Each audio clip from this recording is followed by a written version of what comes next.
Le saviez-vous? Les problèmes d'infertilité dans les couples ne concernent pas que les femmes, mais concernent également les hommes. Dans la clinique Maman Esther, nous allons rencontrer Dr Njoya. Allons faire un tour de ce côté et vous saurez comment est-ce que Dr Njoya fait pour tordre le cou aux problèmes d'infertilité dans les couples. Aujourd'hui, nous allons parler de la stérilité masculine. La stérilité masculine, c'est l'incapacité pour un homme d'enceinte sa femme. Dans le cas de destruction totale, on parlera de l'azospermie, absence de spermatozoïdes dans le sperme, ce qui est le cas le plus compliqué.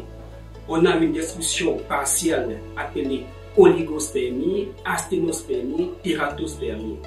Pour connaître qu'on souffre de stérilité masculine, il faut faire un examen qu'on appelle le spermogramme. Et en fonction du résultat du spermogramme, on va rechercher l'étiologie.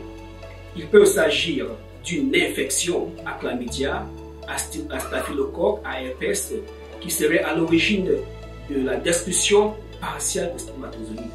On peut avoir un cas de destruction totale appelée azospermie, occasionnée par un problème testiculaire, une anomalie telle que la dystrophie testiculaire, l'augmentation de la taille des testicules, ou l'atrophie testiculaire, la diminution de la taille des testicules. Face à tous ces problèmes, nous proposons un traitement.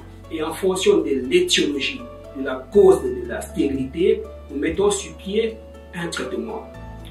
Les situations que nous pouvons trouver sont l'oligospermie, diminution du nombre de spermatozoïdes dans le sperme, l'asténospermie, des spermatozoïdes qui ne sont pas assez mobiles, la nécrospermie, des spermatozoïdes qui meurent un peu vite, et une situation de zoospermie, des spermatozoïdes assez mal formés.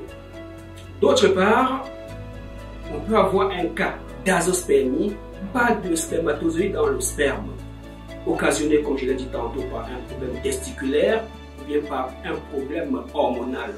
Une baisse de la testostérone, qui est l'hormone des garçons, peut diminuer considérablement dans le sang et occasionner un problème de spermatogénèse. On peut avoir une augmentation de la prolactine dans le corps de l'homme. La prolactine, c'est une hormone féminine qui est à l'origine de la production du lait maternel.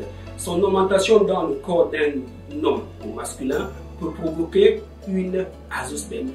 Et face à toutes ces situations, nous avons mis sur pied, ici au niveau de la clinique Maman Esther, un traitement révolutionnaire pour combattre toutes les formes de stérilité. Nous allons parler d'abord de la forme la plus simple, qui est l'oligospermie, l'asténospermie, la nécrospermie, et ainsi de suite. Le traitement consiste en cas d'infection de donner cet antibiotique qui se présente sur la forme liquide et en poudre. La forme liquide, c'est pour les patients qui sont sur place ici au Cameroun, et la forme en poudre pour ceux qui sont hors du Cameroun. Nous allons donner d'abord un antibiotique que le patient va prendre pendant 70 jours. À ça, nous allons associer notre spermatocure qui a pour rôle de booster la mobilité des spermatozoïdes, le nombre de spermatozoïdes et de corriger les problèmes de malformation des spermatozoïdes. Dans le cas le plus compliqué qui est l'azospermie, en fonction de votre échographie testiculaire, de votre bilan hormonal, nous allons mettre sur pied un traitement. Et le traitement est celui-ci. Ce remède, c'est pour nettoyer les testicules, booster les testicules s'ils sont devenus petits, à prendre du volume. S'ils ont été dystrophiés, augmentés de volume, non pas une infection, à retrouver la taille normale. Mesdames et messieurs, voilà présenté de manière globale l'approche que nous avons ici au niveau de la clinique Maman Esther pour résoudre les problèmes de stérilité masculine.